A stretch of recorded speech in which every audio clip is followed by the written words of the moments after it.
This life I can't keep myself. I can't keep myself. Oh, I can't keep myself. Allow me to flex. Many years me I done the go. Rock the mic, me I rock the show. Many hit songs when I go. Still them go say me and now they try. I see them complain of Kanye West. In speaking mind the people best. Everybody wants to be the best, but the world can do without the best. Aqua the dancing in Jehovah. Nobody let Jehovah. I say I put on my car. The blood them for I. In a thing cool of an eye. You do them like film. This life I can't keep myself. I can't keep myself. I can't keep myself. Allow me to flex. This life I can't keep myself. I can't keep myself. I can't keep myself. Allow me to flex. Yo go go go go yo go go go. When you the win and go say now I go.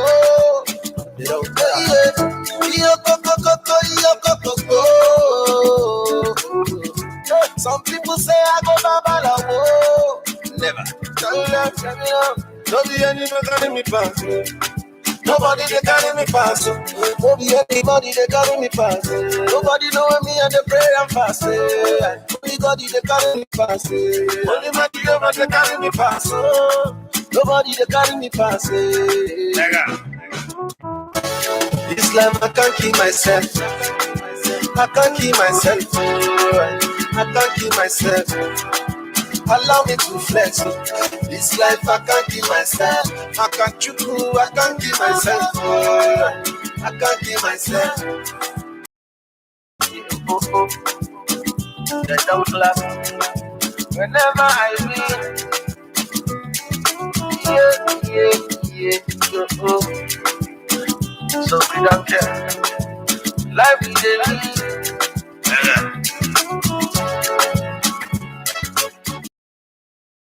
Williams, and of course, Demore is here with me.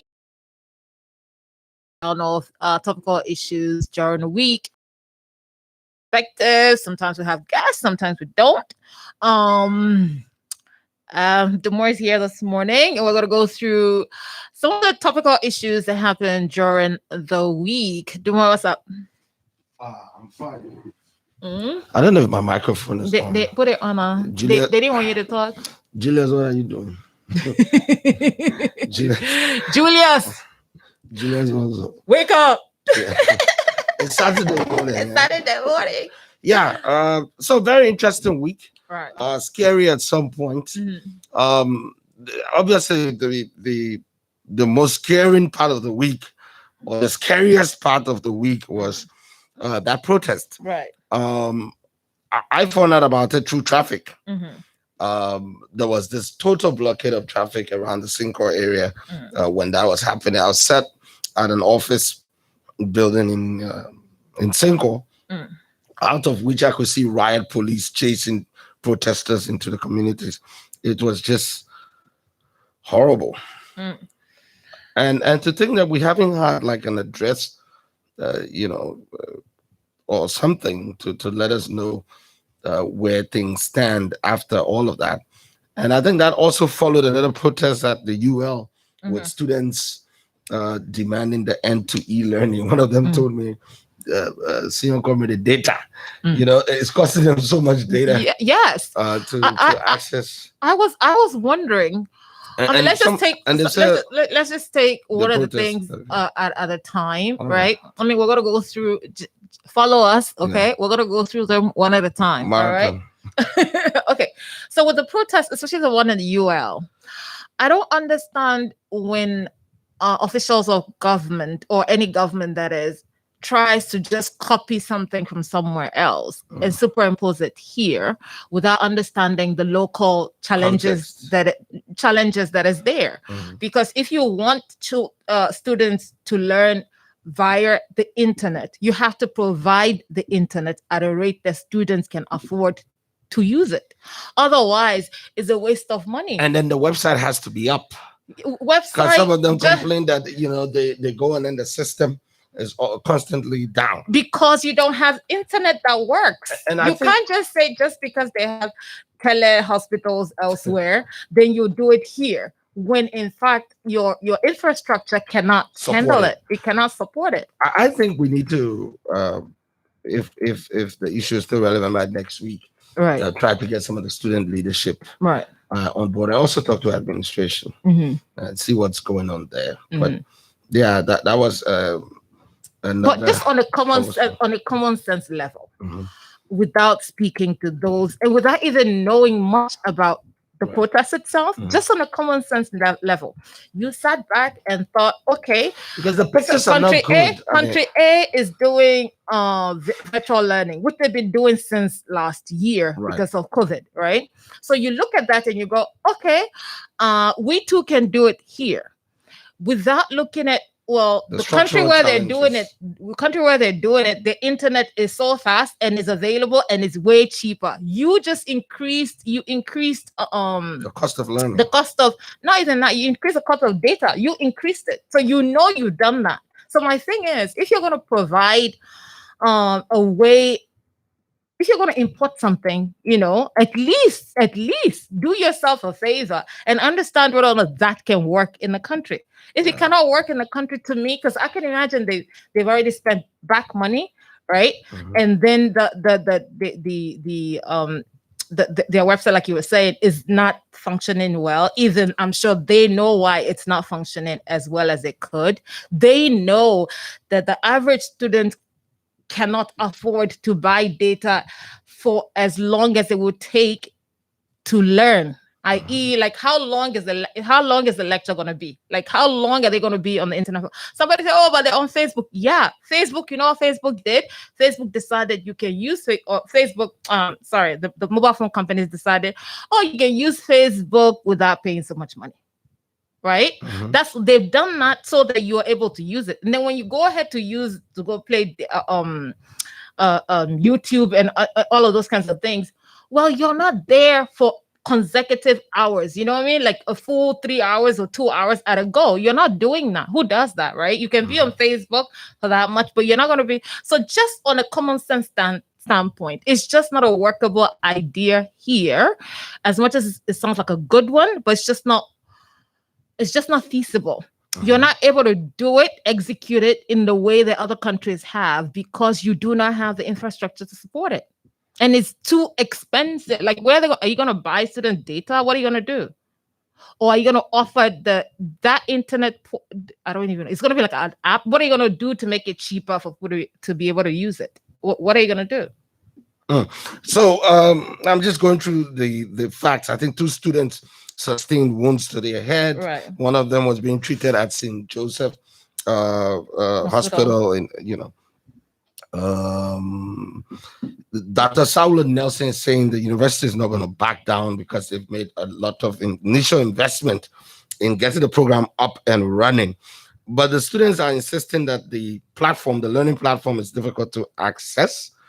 And for them, they're standing by their call to compel the administration to revert to regular academic activities. But look at, for example, what you're saying with Facebook. Facebook can allow you to access its platform even without data. And this is something you can arrange with the data service providers, so that the university shoulders the cost of the data. Perhaps this is something they need to look into, because I think that's the underlying cost. For all the things that students are raising, I think that additional cost, that additional charge is becoming a barrier. Yeah, but what are they even talking about that they've already done the investment? How can you do investment on your side and not worry about the people who you're supposed to be doing this for? Because it's not for you.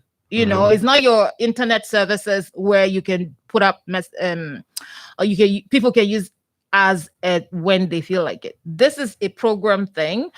Lectures start at a certain time, which means therefore all the students, who are taking that particular lectures have to make sure that they're able to, be online and some people have not even been able to plan their courses and stay online. And then again, is okay. So how many of them actually have laptops, mobile phones, the like devices. You're not even, I'm sorry, but you know what, a lot goes into rolling out a program. You got to look at what you're rolling out a program for. You got to look at who you're rolling out it for. Correct. If you're trying to solve a problem, you can't add more to the problem, because what you're saying right now is those who can afford internet have the adequate portals to use, whether it's a phone. You worsen inequality. Yeah, I mean, you're literally. I don't know how, sometimes, because it's the same thing with the school, the tuition free, the tuition free thing. Somebody just sits down somewhere and then they say, "Oh, you know what?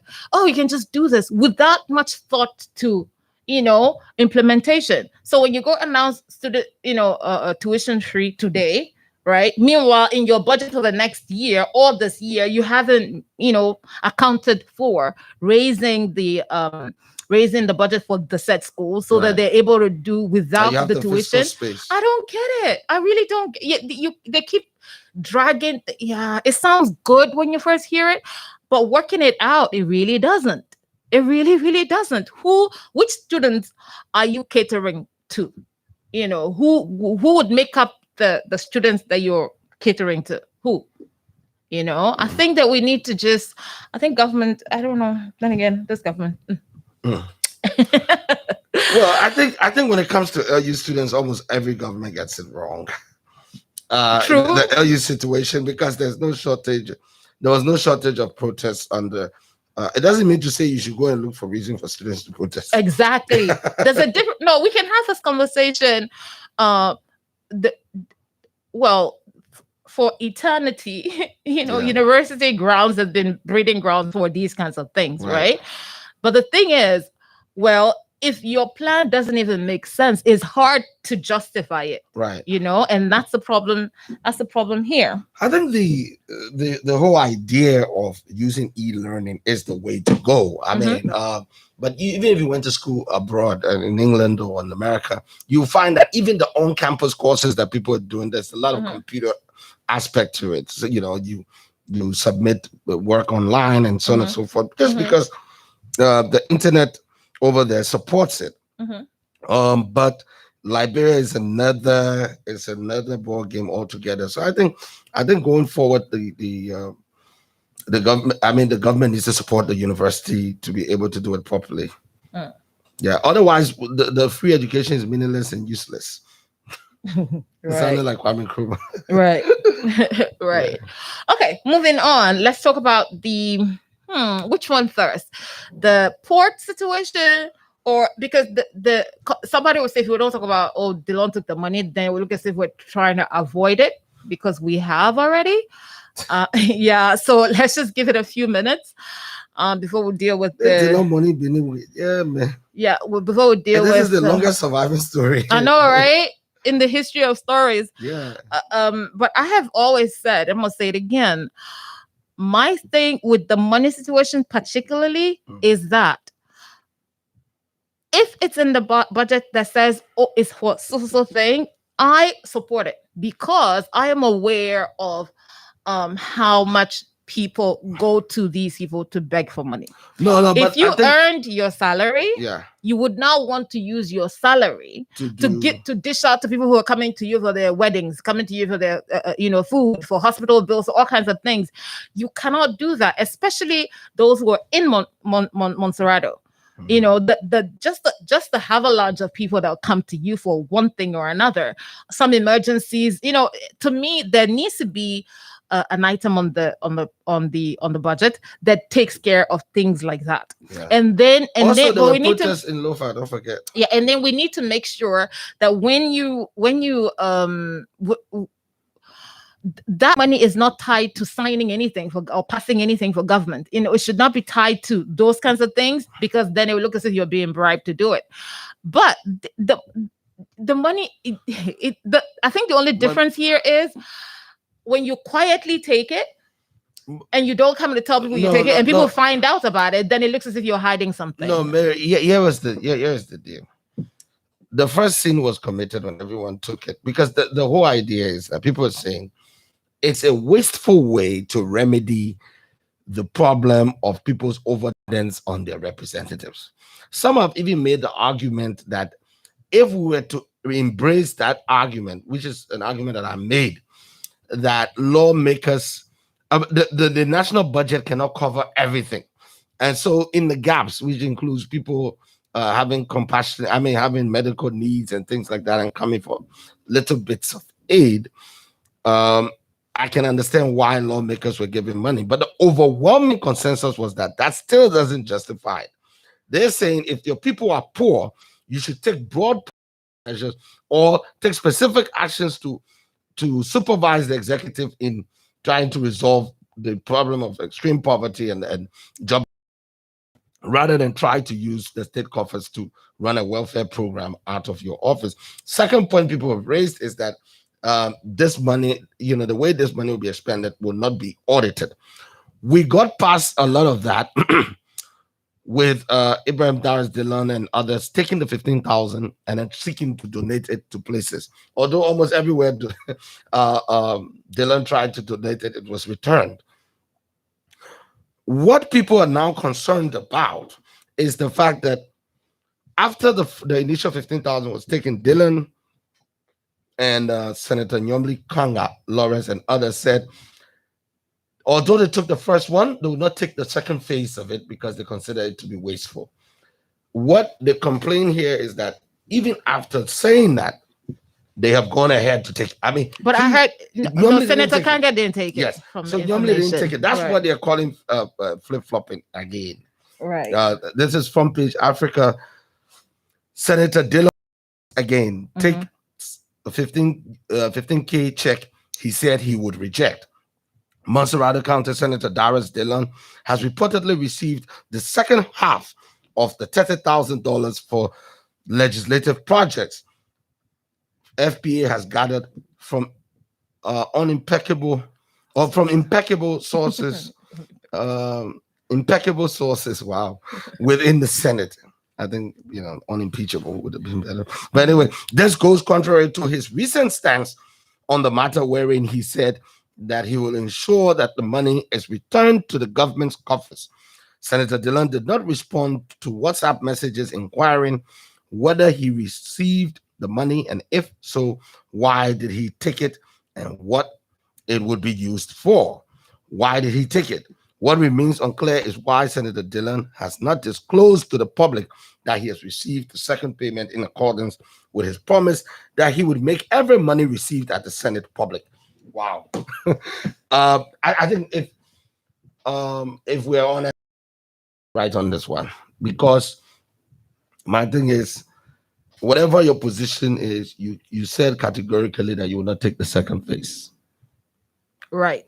So therefore, even if it's your right, you decided you waive it. Right. In exchange for public support. Right. And to be on side with the people. Right. And to show empathy for the times that people are going through. And so therefore this represents a changing of the position again. Right. Then to do so quietly, it's also another it's like you're hiding something. Yeah, so I think and I will say this again, listeners might not agree, but look, until government can solve these problems, people are living today. And we need to be mindful that since they're living today, well, things have got to be done to help people who come to these I officials. understand that. So Mary, what people are saying the audit part of it, the audit part of it, the problem with the audit part of it, you can't audit giving somebody $100.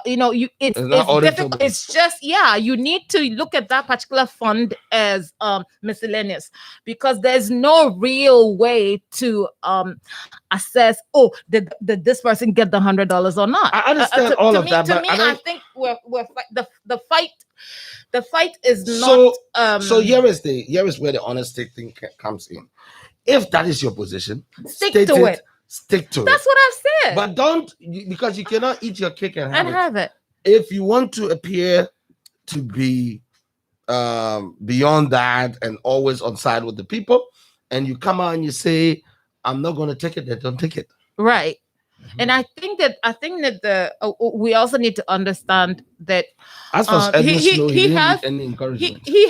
But Edwin Snow was the person who said, but when are they giving up that they're waiting for the other 15,000? He and Sir Joseph said that they're waiting for the next 15,000 payment. Mm-hmm. The thing is, if you're gonna do something, might be upfront with it. You know, just be upfront with it. I have said the first time the story broke, like 4 weeks ago, I said, look, a line item is important for them. It's not that we pay them a lot of money. No, you got to also look at it from their standpoint that lots of people go to them that you're not aware of. Yeah. And therefore, there has to be something that helps them deal with those kinds of situations. But if you want to do it, then be bold and say, look, this line item here, if I'm going to lose supporters, this is what I will do. Yeah. Even if it will cost me supporters, because there has to be an understanding of your situation. You can't suffer just to make other people feel good about it. You know what I mean? What if he wants to do that? Yeah, so then just do it then. So his critics are saying you're being two-faced, you're being hypocritical. Right. And that's what they're calling him out for. Right. And I don't know why he keeps himself in the news, but I see his chief of staff got in the let me see if I can read that story. His chief of staff got into the group too. That they said this is about let me quickly read it. A staff in the office of Mosurado County Senator Abraham Dar-es-Dillon has launched stinging attacks against the political leader of the opposition Alternative National Congress, ANC, Mr. Alexander Benedict Cummings, and Front-Page Africa newspaper, of being in a political ploy to defame and injure the characters of his boss and the political leader of the former ruling Unity Party, Mr. Joseph Boakai. ANC is one of the political parties that make up the four collaborating political parties, the CPP. Other parties include the ALP and Unity Party. In a statement posted on his Facebook page under the caption, Cummings attacking the only conscious voices in the CPP. Joseph Valai accused Mr. Cummings of being a novice to Liberia. Valai is one of the youth leaders of Liberian President Boakai. He claimed that Mr. Cummings has been allegedly sponsoring thugs, quote-unquote thugs, including the managing editor of the Front-Page Africa, Mr. Rodney Sie, to injure the impeccable character of his boss and political leader. Quote, Alexander Cummings has been making rounds across the country as the man poised to be the next Liberian president, end quote. The ex-Coca-Cola executive who knows little about Liberia has been unable to garner support of the masses, even in his own hometown of Maryland, where he remains very unpopular till date. That's not what marvels me the most about his sponsorship of naysayers and political thugs like Rodney Sie and Front-Page Africa to launch stinging attacks on impeccable characters like Joseph Boakai and Senator Dar-es-Dillon, end quote. Valai further claimed that sprouting out of a far fifth place in 2027, with the 7.2% of the total vote cast during the presidential and legislative election, quote, it is no secret that Front-Page Africa's latest action against Senator Dillon has been sustained in the papers for a little over a month, have been fully sponsored by this failed businessman, fourth placer, Alexander Cummings. He added that Mr. Cummings is allegedly launching attacks against Senator Dillon and Mr. Boakai because he, Cummings, fears Dillon, who won with 206,368 votes, amounting to 61.3% of the total number of valid votes cast during the senatorial elections on December 7th. He maintained that Mr. Cummings' vote of 112,067, or 7.2%, in the general and presidential elections shows how he performed poorly as compared to Senator Dillon, who obtained the highest vote in the history of senatorial elections in Liberia. And then he continues to say that the 2017 election shows, quote, a poor showing for a millionaire campaigning in one of the poorest countries in the world. Cummings thinks Dillon showing above him in a single county to him nationwide signifies that Dillon has built himself politically to be a leader in the making. He claimed that Mr. Cummings and his likes are worried about how, quote, how all their heavily backed financial support to showcase him will likely diminish when they lose to Boakai in the upcoming CPP primaries. The CPP is expected to elect the political leader very soon ahead of the general and presidential elections. Balai emphasized that his boss, Senator Dillon, remains the most formidable person for running mate in the CPP arrangement, and a Boakai Dillon 2023 ticket is the best for Liberia. Let me leave it for there right now. Yeah, I think that's all you can do. You read it. People write. I said this 2 weeks ago about opposition thinking that the media is supposed to support them. No. If the story of the flight situation did not happen, we would not be discussing this. We'll be discussing something else. Maybe he took money or something. We'll be discussing something else. But supporters of a political politician cannot make it seem as if their leader is above criticism. You cannot do it to the point where you're almost, not almost, you're literally fighting, because this is fighting, of the press, particularly from Page Africa. Instead of acknowledging, look, introspection rather would be the way to go. Where have we done wrong here? How do we fix it? Instead of you not attacking somebody else and then not say, oh, somebody else using somebody as a proxy. To me, is this how you want to govern? Are you saying when you get into power, should you get into power, you cannot be criticized for a wrongdoing that you've done? Are you saying you're only going to be commended, not condemned? To me, I think that there has to be an understanding amongst the opposition, any opposition, whether CDC, any other person who becomes opposition, that look, the media might have favorites, because human beings are in the media. It's not a thing, right? It's not, the media is not it's human beings who operate in the media. Might have affinity for certain politicians. Does not cannot speak or write about those politicians when they've done something. An impossibility to and then to now make it look as no, not even that, a pseudo, a stooge fighting on behalf of somebody else behind him, and then you do and then you write this about a collaborating in it. Somebody you know what I was waiting to hear? I was waiting to hear that Rodney CA manufactured the ticket details. Mm-hmm.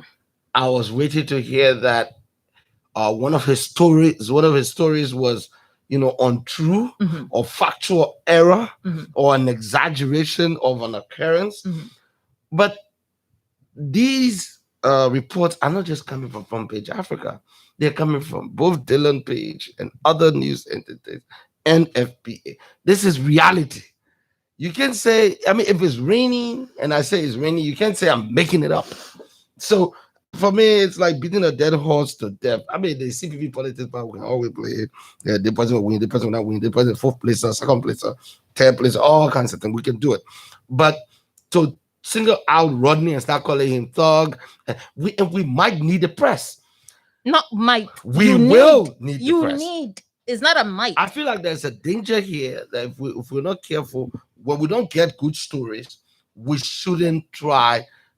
We should not position ourselves as anti-free speech or hostile to the media. I think we as an opposition bloc will be doing ourselves great injury if we were to fall out with the media simply because they called us out, as well as they do everybody. This morning, I saw someone do that write-up accusing Spoon mm-hmm. of being of being pro CDC. I thought, because a journalist on the air asked a critical question to a CPP person. I think that's nonsense. It is. It's nonsense. It is. Whether you're from CPP, you're from CDC, nobody has a right to be above scrutiny. Once you want to present yourself as an alternative for leadership, you are to be scrutinized. And when people scrutinize you, and if they do so unfairly, you should point it out. I'm sure we have the intelligence to be able to discern. Yeah. I think the problem. I think the fundamental problem here is that the issues within the CPP is just spilling out, to unintended victims. Because I don't see.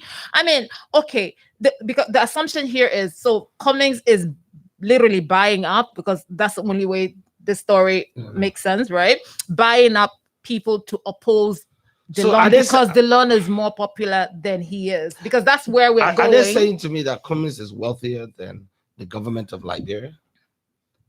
Yeah, because if Rodney is for sale and only Cummings, I know, right?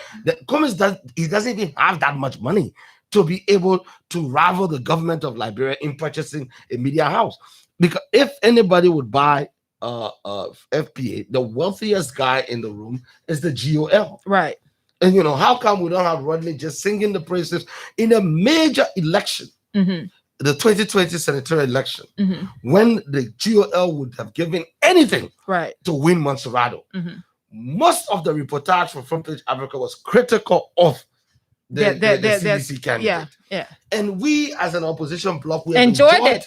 Right. We have enjoyed favorable coverage. And if we start to become hostile and unnecessarily offensive because people are critical of us at times, somebody will say you're particular in this particular story, even though I brought it up, I need to say it now, that you're particularly aggrieved on this story because it's Cummings.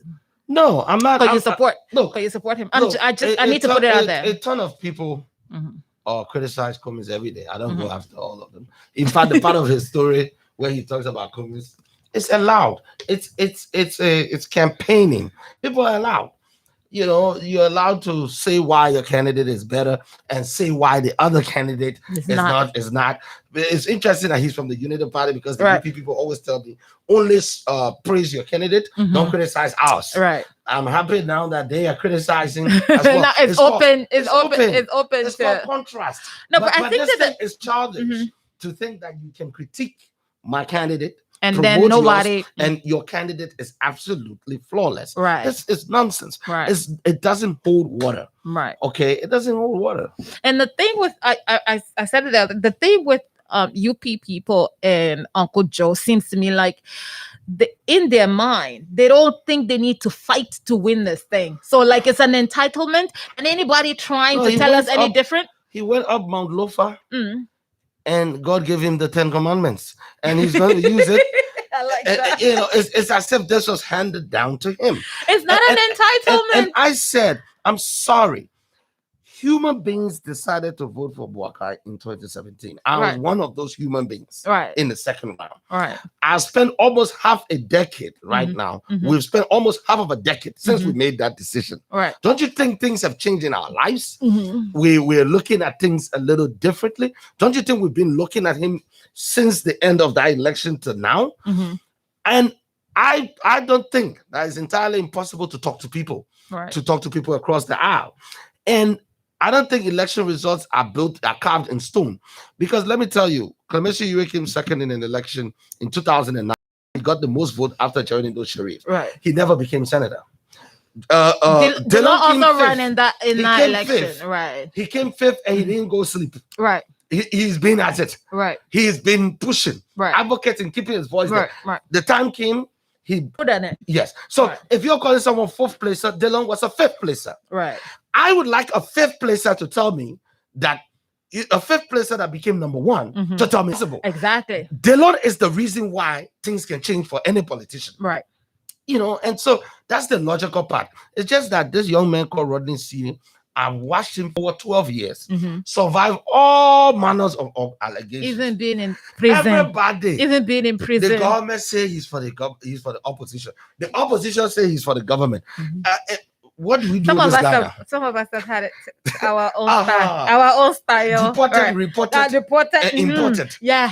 But our people some people need anger management or maturity to understand that I have two eyes and the world is a very big place. I may not be seeing it from all angles. There may be someone sitting 2 steps higher than me. There may be someone looking at me from the back. There may be someone looking at me from the side. I can only look forward or in one direction at a time. Right. So because there are many perspectives, many viewpoints, there will be differences with people. And to just accept it. You can also challenge it, scrutinize it, but to take this militant view and just the insult, the language to me is the language. The language does not sit well. And then you're calling a thug. I mean, seriously, is that where we're at now? A thug because somebody is paying. In your mind, somebody is paying this person to go after. Look, what are the stories Rodney has written about? Which negative stories has Rodney written about Senator Dillon? Which stories? Last year, it was the money issue, right? Yeah. $6,000.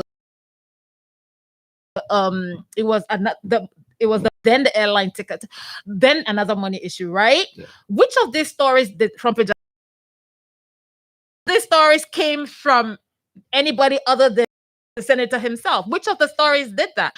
You were saying that this news, the Dillon story, is the longest running news, is because of things like this. When you keep doing it, then you keep it there. So we must talk about it. So, you don't want us to talk about it? 2 things. Let him stop doing what he's doing. The pretense is enough. Look, you're a senator now. You got a job. There are very few people who have a job that is guaranteed for 9 years. Very few people. Very few people. May I remind Valai or anybody else that's thinking like him that let's not forget, CDC also has thousands of activists on Facebook, offline, that have radio stations that are aligned to them. They have state broadcasting, and Senator Dillon has been changing strategies too quickly. His initial reaction was he's going to deny it and spin it. When denial and spin failed, he said honesty and apology and repentance. Right. He did that, didn't fix it. Then he said he was going quiet. Then a few days later, he said, I'm dusting it up and I'm coming back. And once you come back, your political opponents are your biggest rival is not Cummins, is CDC. They see you as the guy who's helping the CPP take over their homeland, their political homeland. This is CDC's spiritual capital. It's like so basically like what you're saying is why are you fighting amongst yourself when you should look at the obvious opponent? Even if tomorrow morning, Honorable Cummins will say he's not running for president, Dillon will still have negative stories being ran about him, especially if he creates an opportunity for those stories to run. Right. The problem is not FPA. If you have Rodney resigns from journalism tomorrow, the Dallas Dillon taking money would not go away. I was talking. Yeah, once they put here, they were talking. Why do you think people publish stories about government corruption? Because it's happening. Right. Okay, we are going to talk about the protest because it occurred. Right. So if you don't want people to talk about it, then don't do it. Because I think that's where we're at. In as much as nobody's going to be perfect, right? We're not expecting that of anybody. However, look at some of the wicked things. Don't do the things you say. Oh, and by the way, the vice president, really? Is that it? Because I think that to me, that's struck. I've heard it, but this is interesting to me. I think Unity Party and even ANC, everybody's running test balloons. Right. Everyone is trying. They're throwing it out to see which one will stick. Yeah, to see what sticks. I don't think, if those conversations are in fact happening, I don't, the guy that wrote the story would be privy to it. Or, maybe he also is bossing, but can put it there. Let's see. But we can't, a few things we got to also admit. Since 2008, Dillon's popularity has soared, right? Yeah. We cannot deny that. Yeah. Okay. He's paid his dues. Now he's enjoying that fight. He's using it to his advantage. Nobody should fault that. And we also have to understand, we also have to admit to ourselves that, look, as much as Cummings is a national figure because he ran as president, so that's a national election. Dillon is more popular than he is because people know him. We can't ignore that. We cannot deny that. Okay, we need to acknowledge it. However, when you now bring that into a story where he himself created the problem, then it makes no sense. We can have this other conversations by itself. That look, I said this before. If the law were to give somebody $100, and Cummings had to give somebody $100,000, the news of Dylan's $100 would be bigger than, that is just the way it is. That's the truth about the situation where we are right now. Okay. And we need to admit that. However, when we now do it this way, to me, I don't see how it helps the CPP. I don't see how it even helps Senator Dylan, because at the end of the day, this story, we're talking about you in another negative light, even though you yourself didn't do it. But one thing I'll say to you is that I've never seen anyone successfully campaign to be vice president. Don't. If Dylan is so, I have. One second, I'm coming. I have. But I said Kamala Harris. She didn't campaign. She was taking down. No, she did. She was trying to take. Okay, actually, wait. Let me finish. Is American politics. I mean, in the context of Liberia. Okay, all right. I haven't seen anyone successfully campaign to be vice president. I don't see how Dylan and, for example, Cummings are in a contestation over who becomes vice president. It's not going to. You can't get there from here. So if the ADD wants to be vice president, it's good. I don't see any position in the CPP agreement that says vice president, you can run for it. What it says is that the running mate will be selected by the person that's elected to head the ticket. All right. So that's going to be the personal choice of whoever wins. I don't see any contestation between Dylan. I think Dylan and ABC have an excellent relationship. But what they're trying to show here is they actually don't. Okay. Because this person is from his office. This is not a person outside. But the courage level is still low. When it comes out of Dylan's own mouth, then we'll deal with it. Okay. We're not going to be chasing shadows. Right. The actual human beings, not the shadow. Right. And I think UP, particularly, this is like the fourth time I'm hearing from UP people talking like this. I told you about the call I got and all the other calls I got. You spent an hour. Like seriously, what is this? You know what made the difference in 2017 after the elections result came. The difference between Joseph Boakai and George Manawia was a little over 100,000 votes. That's what kept you at number 2. Right. That's what made you look like you were a riskier choice. Right. Money and the support toward the other guy. Right. That was the difference. You keep discounting 150,000. You needed it. Right. Needed it. Right. You don't alienate. And don't alienate. Yeah. Not everyone that comes close enough to see the promised land will necessarily get there. But it cannot be as bad as Moses. God telling Moses. We're at the Moses point. God didn't try. Just God. He told Moses, "You're not gonna go there, but I'll show you." I will show you. Let me show you. So sometimes when you come, not every second can become first. Right. And even if you look inside the country, inside the country. Right. Take for example, District Number 9. One tragic political story, like in District Number 9. What's his name? Mila Katakau. Right. A Unity Party man. Right. Came second. I think he came second twice. Right. To what's her name? Muna Penham. Right. Muna passes. No, he came second once. To the next race, Fubi sweeps past him. Right. Fubi came second. Fubi says, I'm the second most popular man. The next election, as soon as there was a by-election, he thought it was automatic. Right. Boom!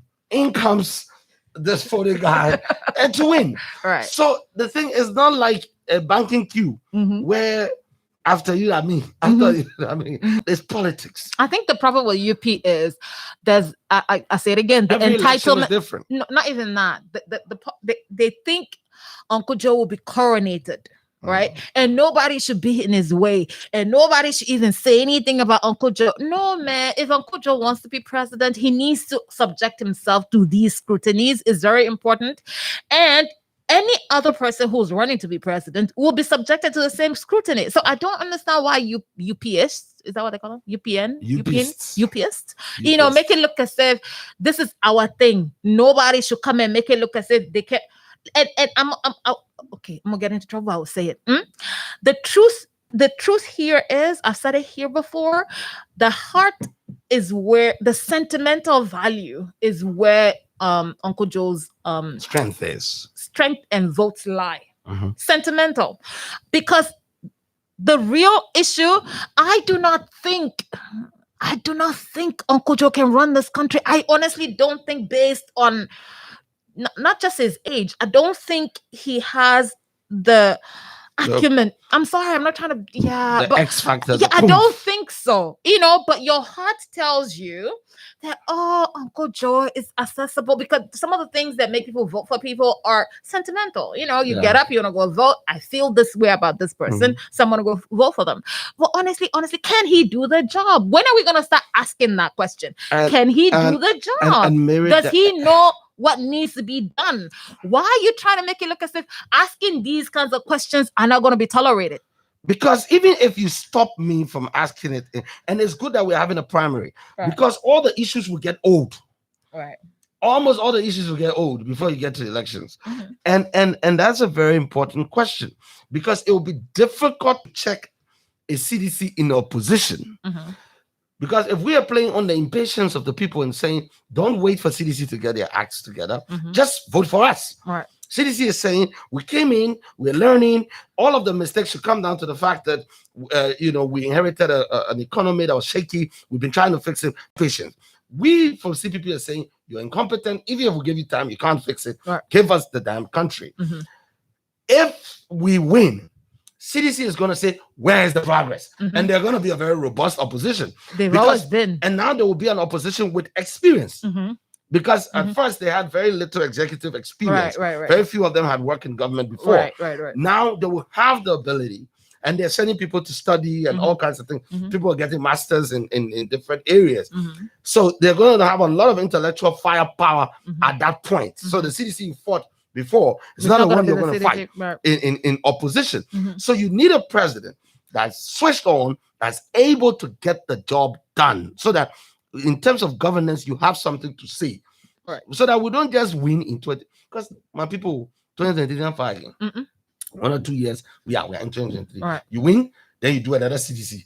Where you win, you spend a whole and you say, now what are we going to do? And then before you look, you're in your third year.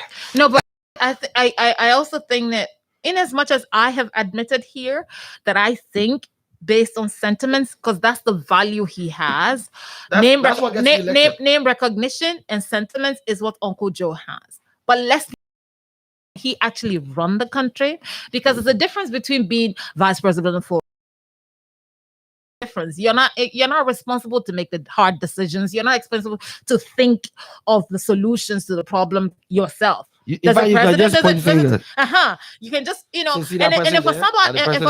for people are also saying that, you know what? Well, he can appoint people. Well, you gotta know to be able to appoint, right? You gotta know what you need to. He's a separate case. You gotta know how to. There's just some fundamentals you gotta have to know. Okay, these are the kinds of people I want, because that would determine the kinds of people you get. You gotta know it. I'm sorry, but honestly, I do not think he can run the country. I think he can win based on sentiments, but I do not. Based on the last election results.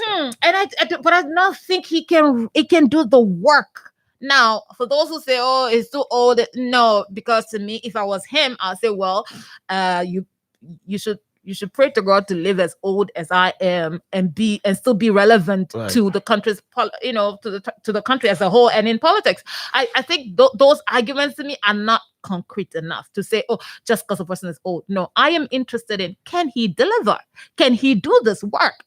Does he know what the country needs? Can he do it? Because if he cannot do it, we need to prepare ourselves now that we're going to have somebody, who has won the election, who doesn't know what to do. Exactly. Who cannot. Who doesn't know what to do. We need to be comfortable. We need to agree with ourselves that that's where we're going to be when we do this. And I think that voters try not to take responsibilities after they voted. like, and the person's doing this, and the person, no, but you knew this before you voted for the person. And I'm just saying that surprise that you have when the person suddenly gets there and they're not doing what you thought they were going to. You didn't even, I didn't know what you thought what they were going to do, but they're not doing the things that they're supposed to be doing to make your life better. Then you want to cry, but you saw it. It's the same thing with this president. For 12 years, you saw him. You knew he really didn't know. You knew he really didn't know what governance was about. You knew that. But sentiments, you say, the man got the country at heart. Because the problem with that is not concrete to anything. So he got the country at heart. Then what? We need to open. We'll see what part of it. I mean, like, there was really nothing. Let's move on to. There was really nothing to hold, to hold him to. Right. He wasn't even concrete promises for public policy. He wasn't even at a debate. So there was no room for you to even ask questions. For 12 years, he avoided talking to the press. So there's no disappointment without appointment. I know, right? But Miriam, I want us to get to the protest issue. Which of the protests? The Lofa protest? No, not the Lofa. Lofa protest. Oh. I think they chose the wrong place to go and protest because if you want to put pressure on the system, not that I'm encouraging people to go and protest, but just Monrovia is much better because you're in Lofa, yes, symbolic, but who's going to interview the protesters? I know, right? But what I was going to attention to was this issue where the police had had an altercation with a man. I think his name is I forgot what his name was, but it's my phone off. That's the problem. Amen. But he was beaten to death. Right. I don't know if he was beaten to death because there haven't been an autopsy. We don't know what else was happening to him, but he died while in a physical exchange with the police. And then I'm told of another Fatu who's also being reported to have eye injury resulting from police trying to enforce COVID-19 protocol. What are we getting wrong here? First of all, should the police be getting that close to people that they're beating them? Like that. You want to enforce mask wearing by you yourself breaking the social distancing? Okay. Thankfully, COVID numbers are going down. So far, we haven't had the threats that we had last month, where literally almost every day somebody you knew was dying of COVID or got infected or something, right? Or because they couldn't access care because of COVID, they died. But two things. One, the availability of the solution to COVID, which we now have, which is the vaccines coming in. Two, the refusal of the president to make it look as if it's important for him to show that I'm taking the vaccine. Three, the enforcement of the rules to help reduce COVID is actually the opposite. Is having the opposite effect of it. Yeah. Because in a protest, let me add to that. I saw a police van last night. And I asked what they were doing. They said they were rounding up people who were running bars past 9 o'clock. I said, where are they going to put them? So they're going to put them in the back of that pickup. So I'm like, okay, so if you didn't have COVID, if you didn't have COVID, now they will have it. Now you're going to have it. Yeah. Now you're going to have it.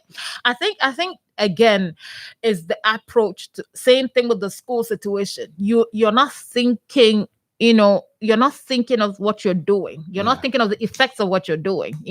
They have no real plan. I mean, the mask mandate, for instance. I'm sorry, people. I beg you, if you're gonna wear a mask, and this goes to regular people, if you're gonna wear a mask, wear it on your when you wear it here, or sometimes they go like this. They don't cover their nose. Not even that. They wear it right on their chin. Not on the what you call it. It's the presence of a mask rather than the wearing of the chin. Because what they've done, what the authority has done is insist that you have a mask. They didn't say where, they didn't say where, how you must. But Mary, in defense of the government, why do you think we'll tell you to have a mask? No, but because I'm thinking people just say, but I got my mask. So when they saw it, when they see that, because even the police themselves are not wearing a mask. the right way. They wear it the same way the guy that they're trying to arrest. I was scared to say it. But yeah, say it, you know, I can get into trouble. The police themselves that enforcing. They're not social distancing. Nope. They're not wearing a mask properly themselves. So I'm sorry. And I understand that people will say that you need how expensive would it be for the police to carry a mask with them? No, but you need to well. What is it that you need to make sure that when you're going after the remedy cannot be worse than the problem. Yeah. Your remedy should not be worse than the problem, because the disease, the cure cannot be worse than the disease. Thank you. That is took a minute. You cannot have. I got headache, and then you give me medicine that causes me to paralyze. Yeah, to get cancer. Yeah. You know, I think that government needs to understand that when you're trying to solve a problem, you actually have to see the result of your solving that problem, because then the problem will be solved. Otherwise, if you're creating more problems, then it's a waste of your time and everybody's time, and just the danger. Somebody has died now, then what? You know what I mean? Like, then what? Yeah. If you don't want people to be in a closed beyond a certain time, and this thing here about the timing, even last year when they say 3 p.m. you gotta be home, I'm like, what? The virus in Liberia can wait till 3 p.m. to we don't have the ability to do lockdown. No, but do they think that the virus in Liberia can wait till 3 p.m. to infect people? The virus is well behaved. The virus. If you go home before 9 o'clock, you're not getting COVID. You know, cause I think that we need to make sure that we're doing things. We're solving problems in a way where you actually solve the problem and not exacerbate the situation. You have people who okay, so you go to this bar, people are drunk already or whatever, they've been drinking, having a good time. You guys want to lock up, blah blah blah. Then you pick those people, because for you to put them in the car, you have to touch them. You have to hold it. Yeah, you're not wearing gloves. And then you're not wearing gloves. You're not wearing any PPE. And then you put them next to each other. And then you now put them next to each other. And then you're taking them to a place where you're going to put them next to each other for days. The police will break at least 6 different COVID-19 protocols before trying to enforce one. It's not even breaking it. It's the fact that the police will not infect more people. They'll infect more people. In an attempt to solve the problem. Yeah. What is this? I understand that people are hard of hearing. I get that. People can be stubborn. Oh, you can't tell me what to do. And then also there's a black market. Mm-hmm. Some of this, because there are a lot of things that the police could be enforcing, like the traffic regulations and so on and so forth. This enthusiasm is also backed as a way of extracting bribes, money from frightened restaurants and bar owners. But people don't want to be. Which is hurting the economy. But people don't want to be. We talk about corruption, but we do it. You know, but later. You know, I've always said that police people should not have pockets in their uniform. They will put it in their socks. But before you bend down to go put it in your socks, it'll take a minute, right? Or they will hold it and tell the people to come for it. Because and they should start wearing black, but wear white. That way, they're almost transparent. There's nowhere for you to hide it, because somebody said they're not paid. They're not well paid. The excuse is, they're not well paid. Dude, when you go into a job, you know what you're expected. You know what your salary is gonna be. Yeah. So you chose to do this job. So you cannot turn around and say, and then up. No, you chose it, right? In as much as there are limited jobs available, but you chose this particular occupation, right? So you cannot now use your lack of funds at the job that you've chosen to now be the problem of people outside the job that you've chosen, right? If you're gonna do COVID precautions is what? Wear the mask to your nose and your mouth, cover your mouth, right? Social distance. Don't stay in a gathering. There's more people, right? Overcrowded spaces and all that. The police itself, when they're moving in their group, they're in an enclosed. They're not even wearing the masks properly. They too are putting the mask on their chin. So I'm like, they're not a good example. It's a case of. Let's just quickly say that the Johnson & Johnson vaccines are in town now, right? Last I heard. I think last week. Yeah, last week. No, AstraZeneca. AstraZeneca is supposed to be in town this week. No, they said in a few days. Okay. That's been like since 3 weeks ago. Yeah, they said in a few days. Right. So you haven't still gone for your second dose? No, it hasn't come in yet. 96,000 doses. Right. Because the thing with the Johnson Johnson, you can't give anybody who's already got a one shot. Oh yeah, because Johnson and Johnson is a one shot vaccine. Yeah, so. But I'm still gonna ask, because the how we'll talk and forget about it. When is the president going to take his vaccine in front of all of us? But let's go back to the protest issue. Right. Are they going to hold anybody responsible? And I heard some people trying to spin it, that Mandingo protest, because meaning what? They said, the victim is Mandingo, so that Mandingo people riot. Any citizen, and I think they managed to make a petition and deliver a petition to the Minister of Internal Affairs and Minister of Gender. Mm-hmm.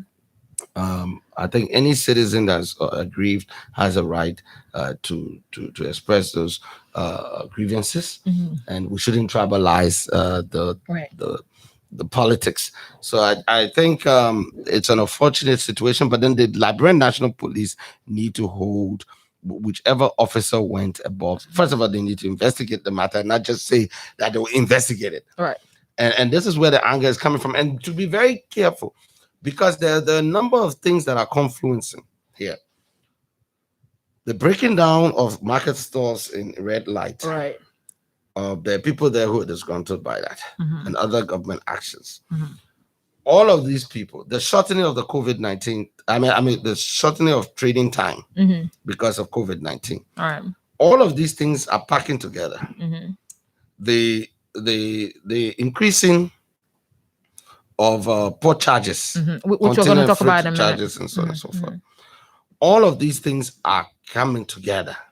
So you need to avoid triggers. So the best thing to do is to get to the bottom of this guy's death. If it was caused by the actions of a police officer, he should be duly. If he acted outside of police standard operating procedures and what's like based on an investigated. Right. I don't know why Liberian National Police don't like to investigate their own when they go overboard. Do it and let the public know you're on their side. Okay, that you're not on the side of this person. Well, that's why you should have professional standard or police commission or something like that, because it has to be investigated and you bring closure to it. If you leave all these things open, maybe the next protest will not have warning and will not be, because this one threatened to go. It almost went out of hand. Yeah, out of hand. Yeah, true. Let's go to the port situation before we open the phone lines. So the port situation. Let me see if I can read the story itself. Well, I think two things happened. BVAC has been replaced with a company called Meditech, medical technology or whatever, or science. Something like that. Some tech. They are replacing BVAC, and then it is also reported that the LRA, which is the taxing authority, has decided to switch from pre-destination inspection to destination inspection. So previously, when you were bringing things in, you had to inspect it. If you're bringing it in from America, the Liberian government's agent, which was BVAC, would have to inspect it at that source. You have to locate them, or get in touch with them, or lay down procedure for them to inspect it abroad before it gets here.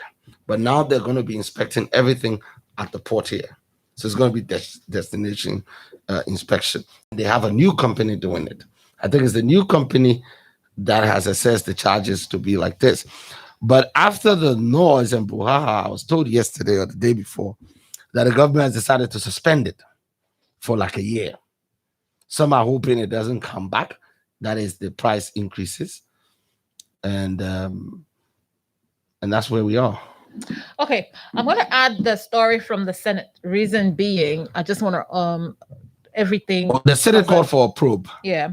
The plenary of the Liberian Senate has constituted another committee to investigate and clearing of containers at the free ports of Monrovia.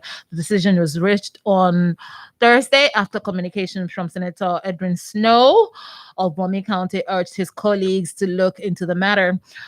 Quote, Honorable pro tempore and distinguished colleagues, in the wake of the reported increase on tariffs on containers brought in at the free port of Monrovia by this new tech company, I'm recommending that this Senate investigates the situation to avoid economic embarrassment, end of quote. In his communication, Senator Snow informed the august body that MedTech Scientific Company Limited, MedTech Scientific, operating at the free ports of Monrovia, has rapidly increased charges for container inspection at the free ports of Monrovia. According to him, MedTech Scientific Company Limited has increased the charges from $190 and $280 to $280 and $400 for 20 feet and 40 feet containers, respectively. Additionally, Senator Snow stated in his communication that there are complaints from business people, women who are facing the harsh constraints of importing goods in containers from abroad.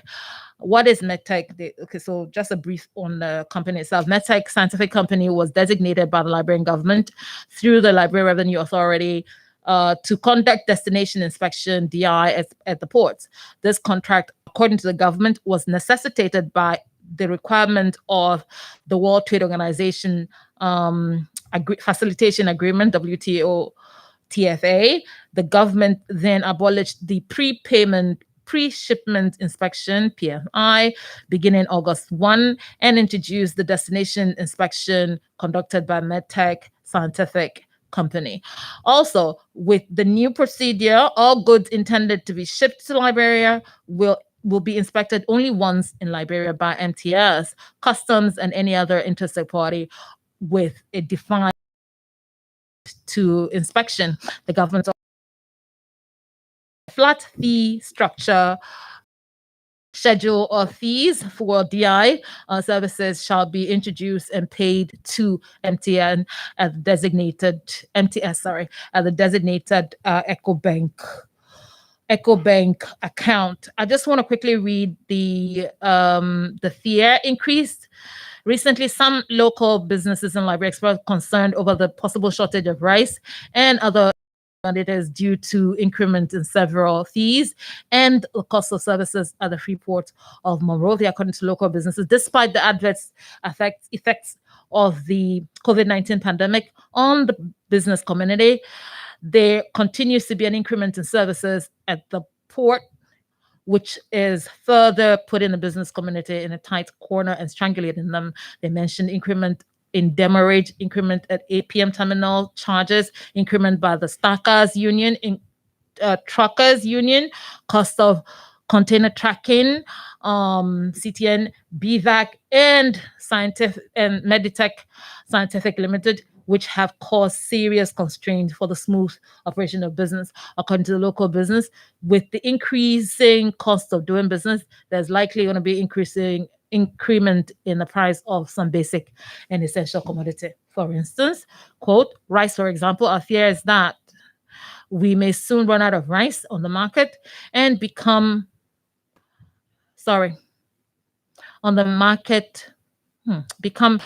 those bringing it may decide to scale down. I don't know what that. Okay, scale down their importation because the government would not allow them to increase the price of rice.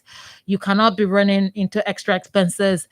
They still expect you to sell at the same price.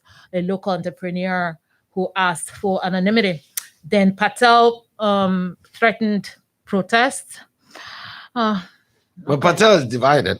But the importance of that whole thing is that you have a new company now doing inspection instead of BVAC. You have MedTech Scientific, and they want to increase the fees for container. Right now, they've come under so much pressure. The government is saying that they're suspending it for a year, but I think it will be right back.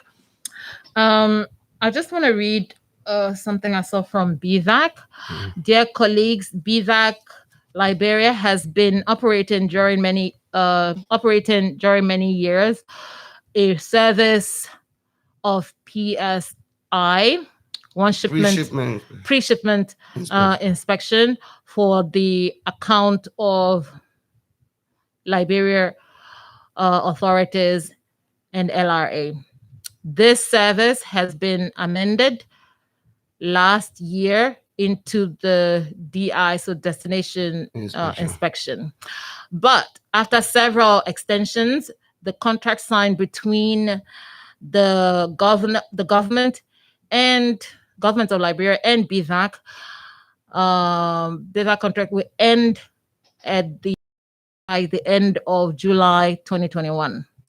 Since the government of Liberia decided to assign the services to a third party, Meditech Scientific Liberia, a local Liberian company, as of August 1st, 2021, continue to render the same range of services to MTS as it was the case before the contract transferred to Meditech. So what are they saying? So BVAC is going to be working for Meditech Scientific? Okay. I think that's what's causing the fees to go up. Okay. Let me say what this is about. Okay. The issue here is just an avenue for a group of people to make money. That's all. Yeah. All of this here, gymnastics. I took time to read it just so y'all can hear everything else. But I don't want to say that this here, the only issue here is for some people was to just make money. This group, this Medi, whatever it's called, was just for them to make money. And for them to make money, see, like you see the people who sell scratch cards on the roadside or those who vendors for LEC, you get a percentage from it. Yeah. So government wants to increase revenue, and to increase revenue, you got to increase prices, right? So their way of increasing prices is, okay, we're gonna remove something, make it look as if we're removing something, right? And then we increase price here, because what they've done is, well, the inspection is now double the price, so from 190 to 200 for a 20-foot container, and double for the 40-foot container. So the whole thing it's more just money for the boys. Yeah, the long and short of it, that's all this is about. Meditech Scientific is supposed to make money, and those who own it are supposed to. Because honestly, you can't tell me that what BVAC was doing, because if it's just to change, if it's just about changing the destination, the destination from PSI to DI, BVAC should be able to do it. But listen to what BVAC letter is stating here. They're pissed off, but they're trying to figure out a way to. No, BVAC said they're going to provide the same services which means to Medtech. Yeah. What exactly is that? That's so the what point. Is Medtech going to be doing? Exactly. You know, and this is a multi-million-dollar contract, right? Because if every container that comes in the country, you make it even $50 on it, it has more money, right? And I think that's why the fares went up, right? We have to increase it. This is disgusting. But that's why I wanted to. This is wickedness. No, but that's why I don't wanted to kill the whole thing. Because let's not make it look as if there's an intellectual conversation to be had here. No, there really isn't. Stealing. Yeah, this is just okay. We need to figure out how we can make money here. Yeah. While government can increase its resources, but here let's add this one person here. Yeah. You know, so in between an additional middleman. Yeah. You know, that does nothing. That adds no value. I'm trying not to even okay, so what was the competitive bidding process that they went through? Who else applied? Good question. Who else applied? Because they already signed the deal, by the way. It's already signed. It's already signed. And I think we need to. I was going to have an intellectual conversation over the economy, you know, based on this. And then I looked at it, I go like, really? Like, It's a this deal. is not this is nothing to do with anything. This is not for efficiency. No. It is not for speed. It's not shopping. for so let's just stop, let's stop the pretense, and just say what it is, call it what it is. I actually had not seen that letter from BVAC. That's why I was giving it so much attention, because this clearly says that, listen, these guys, the MedTech Scientific, they've just been inserted to get some government money, period, to increase hardship on the people. And the thing with the increments, the increments are that you're not the end user, the people who are going to pay for it, right? Any other increment is passed on. The business is going to be passed on to the end user, right? So basically, what you're going to do now is increase the costs on the market while you're trying to make money. Yeah. And why would you even do this? And then the people I feel sorry for, before you come in, people I actually feel sorry for are those who sell like pre-loved clothes in shoes and bags. Pre-loved or used clothes. So pre-loved. I said pre-loved. They were pre-loved by somebody else. No, but we're laughing you don't about even know, because you don't even know what's in the. I'm just saying that one, you don't even know what's in the bill, until you open it. You know what I mean? But you've already paid. You're already paying all this money. But you talked about it affecting the consumer, but it will also affect. It will also affect the traders. It will also affect the importers, because now it's more expensive to do this, to bring in containers, and if the prices go up, the number of people buying from you is going to drop, okay? Or the quantity they buy from you is going to drop. And overall, you're killing the economy. Exactly. That's the thing. Because because the government has done this with the mobile services, right? They've already done that, where they've increased taxes and then removed certain things from the like the 3-day free call. 3-day free call reduces to, I don't even know what they're doing right now, but 45 minutes. But they increase the price on data, increase the price on this. It might look subtle to you, but when accumulatively, they already. I think what I see is they were on data side, so they're looking for another avenue where there's the other three avenues is a given: gas, mobile, telecommunication, and the port. Those are a given source of revenue. Now that you mentioned the road, there's a road fund, and I think this week at some point, Jevon Smith, the senator of Rivers, has raised an issue, and he said he does not believe the road fund report on the maintenance in his county. He's saying the amounts put in there, because one of the he said this road here you're talking about doesn't exist. So it's a fight between the two of them. Right. I'm trying to get Jevon Smith. Maybe I'll try to talk to him. Right. We can try to get him on here and talk to him. Also, get some of the road fund to tell us why they are making roads that senators so they don't exist. Yeah, they're invisible roads. Yeah, invisible roads. They're invisible roads. They're there, but they're invisible roads. He said, no. We don't know this road. The thing with the economy generally is the fact that it doesn't hide. No. You see it. You can't hide it. People can't eat. You can't hide that. It's not like, okay, you can try to hide road. You can't even hide it, but you can try. Like somebody will feel hungry. There's nothing you can say to them to say, oh, but you're not hungry. No. I say you're not hungry. You can't even. Yeah, you can't even do that. The problem with Liberia has always been that the disparity between import and export.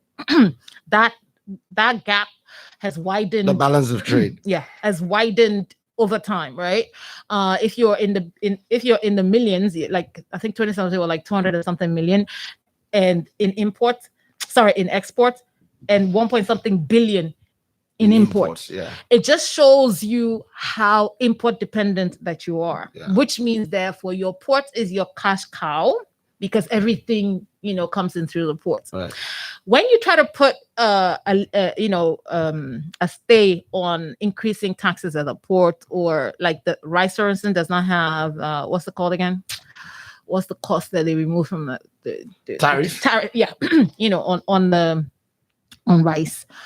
The problem with doing that is when you do it only at the port and you don't follow the good to the market, the business people would do what the market dictates, right? Yeah. But business people would just say, okay, you give us free hair, but here, even if I'm not paying tariff, but I'm paying more for storage for this and all this more. Even if they were not paying all of those things, right? When they come to the market, demand pull, right? Supply against demand. If people need more rice than's available, they're going to pay more for the rice. Right? It's just that simple, regardless of what they get away with, which means therefore government needs to follow whatever things that they're doing to help people from the port. They need to follow it to the market to ensure that the people are enjoying these remedies. Yeah, because you can't. They did it. I think it's 2018 or something. But the price on the market was still about the same. And by the way, the rice. What happened to the pro-poor rice? Maybe don't put me in trouble. Why? Now you're the health minister. Yeah, she said. She also went on to Spoon and she was asked the same question and she also gave them the same response. In fact, she said she had a problem with her internet. I said, "Has the president taken the vaccine?" She's like, "I have a problem with my internet." Good. Okay. Crazy. Wow. I hear the phones are ringing. You can hear, right? You can hear the phones ringing, right? Yeah. Let's just open the phone lines, yeah? Yeah. Those who know the number, start calling while I find it. Julius, please put the number up. Yeah. I think it's 0777. Okay, I finished. Mary, don't lie. Hello. Good morning, is it Mary? Good morning. I'm G. Peter Johnson calling from Mama Point, and I'm happy to be on the show. Okay, what you say? Yeah, I want to thank you for this morning. And I want to categorically condemn Mr. Vara for the accusation made against Alexander Kumi. I'm a strong supporter of Ambassador Jota Nimampoka. I voted for him in 2017, and I'm going to vote for him again. But I don't think the statement made against Mr. Kumi is true. So Mr. Vara need to retry his statement. Let's clear something. Uncle Joe didn't say anything. That somebody is. That's why he said Vala Joseph. Because I thought Vara should retry. That they should release a statement against Vala. One of the constituent member of the political party, so he can allegation against. Yes. Okay. All right. The numbers you can call 0777-777-107, 0777-221-223. Hello. Thank you. Right. Let me appreciate the both of you for the conversation. Right. My name is Aman Coach Bob Ndebe, and I joined the conversation from December 15th. Okay. And let me welcome Mary back on the radio. Okay. Thank Two you. issues people spoke about like took a very serious concern in the one that has to do with Meta, Scientific, and Beaver. Now, you will agree with me that there was a very serious pressure mounted on national government to ensure that they terminate Beaver services. That pressure came from the business community, and you get the rest. Their argument was that Beaver was not acting in accordance with the standard of, in the interest of the business people. So as such, there was a need for national government to terminate that contract, right? So national government adhered to their request. And then as soon as the time elapsed, they wasted no time, but we put out a process where we refer to as competitive bidding process. So that bidding process, so many companies apply to ensure that they take over the contract that Beaver has expired for. So Meta Scientific, even Beaver, herself applied. So all of those people that apply, they were vetted. And Beaver, Meta Scientific won the contract. So Meta Scientific is the one now supposed to be the starting responsibility that Beaver was the starting. I don't know what's the issue. No, what we are saying is we've seen another letter communication from BVAC that suggests that BVAC is going to be providing destination inspection services to MedTech Scientific. So the reason was that subcontracted Yes. Viva, right? Yes, that's what that letter suggests. And if that's the case, then what's the essence of bringing on methods, medical scientific, medtech scientific? In fact, when Meta Scientific took over, we noticed a hijack in the entire process that Viva was performing. So because of that, from the business community, saying that there is no need for Meta to hijack.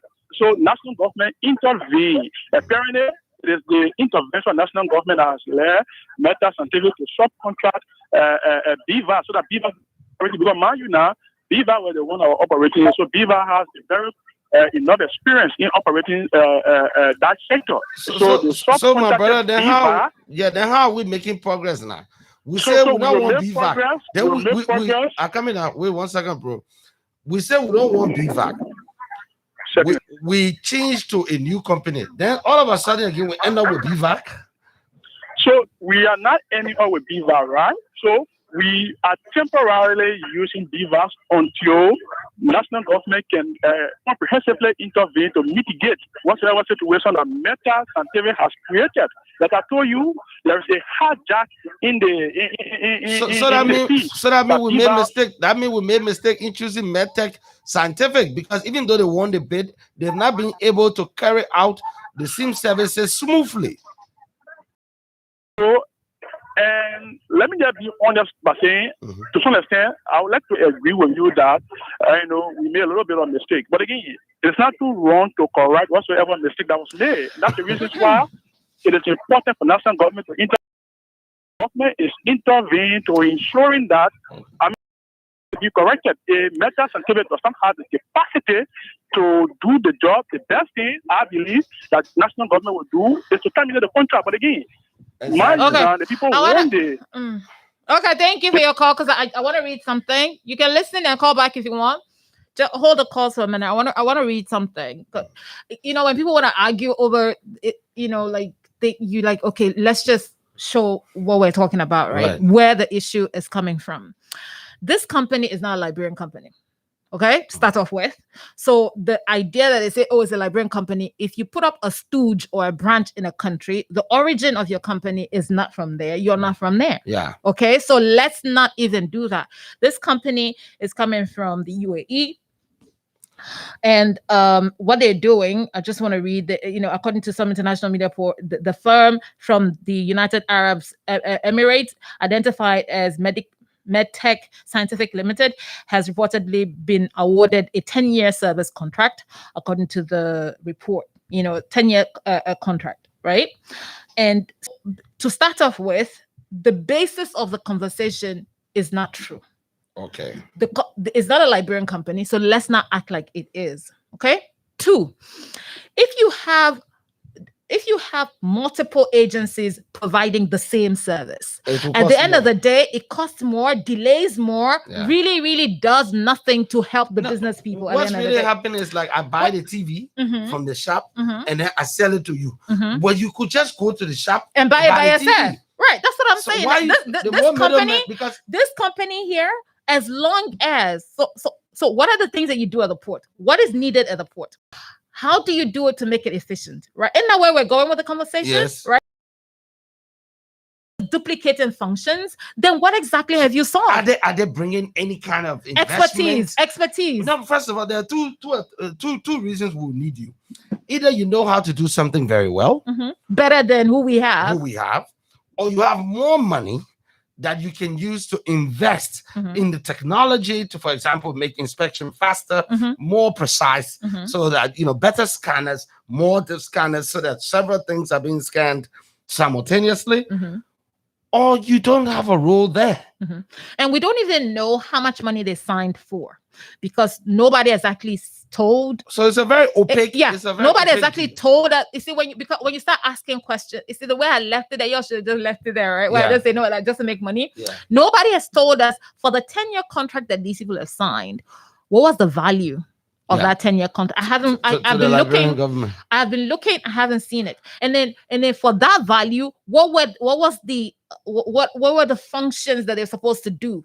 What was expected of them? What was the deliverables? So for each of the thousands of containers that are coming into Liberia every month or so, for each of them, these fees have to be paid. $400 and $200, whatever, $290, whatever.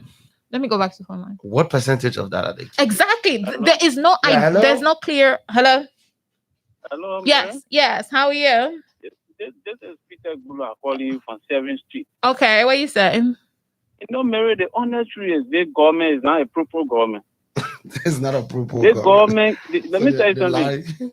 The government came to kill, destroy, and steal from the Liberian people. Oh, you're quoting Bible? I'm telling you, living story, Mary. Oh, living story. I'm told it was 3 persons who were awarded that contract. McGill, Tuwe, and Bill Tuawe. Every contract the government put out, no bidding process. No, but even if it was a bidding, even if there was a bidding process, though, even if.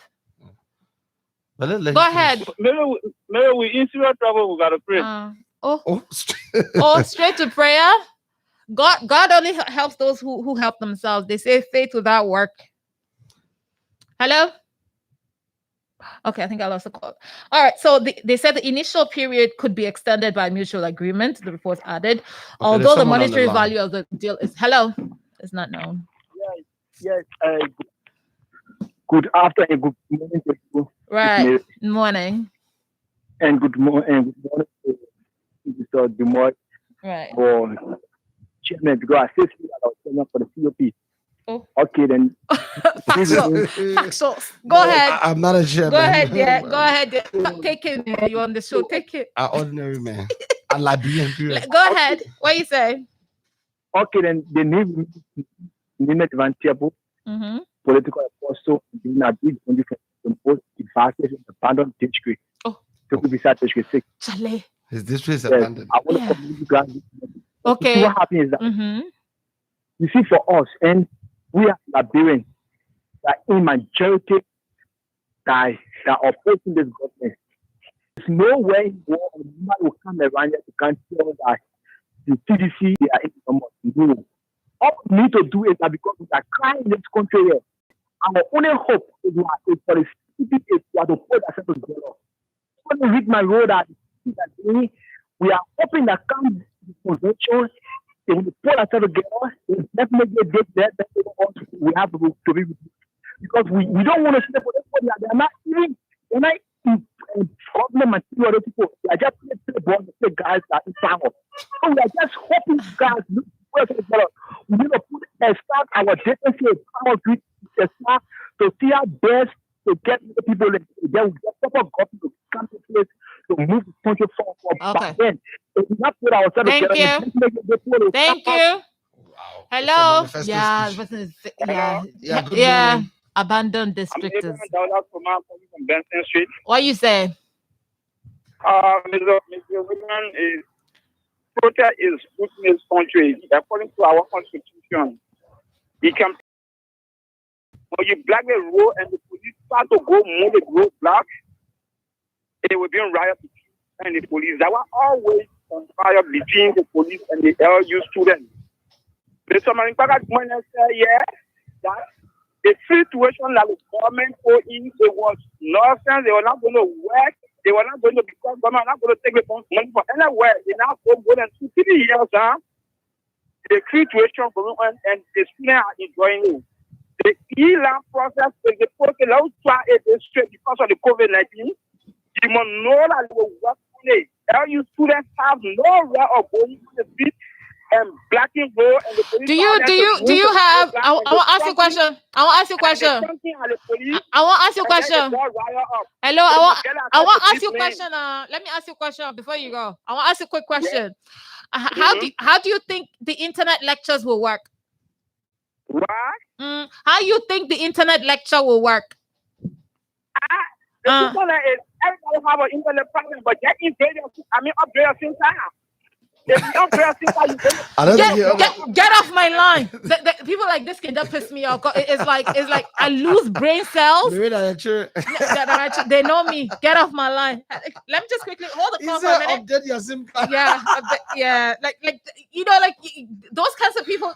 I'm sorry. I am open to opinions. However, I just want to read I want to continue to read it on this port situation so people are aware of what's happening. Okay. Right. The initial period could be extended by mutual agreement. The report added, although the monetary value of the reported deal remains on participation is in transit, the firm claimed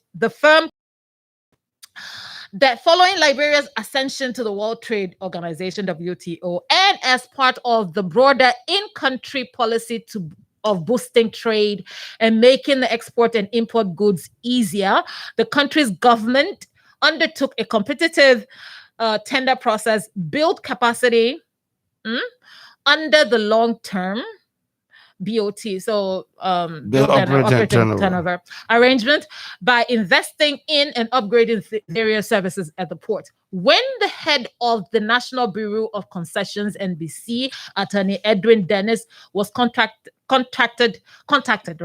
by journalists, noted that his bureau was not aware of awarding said contract by the Liberian government to a foreign company based in the UAE.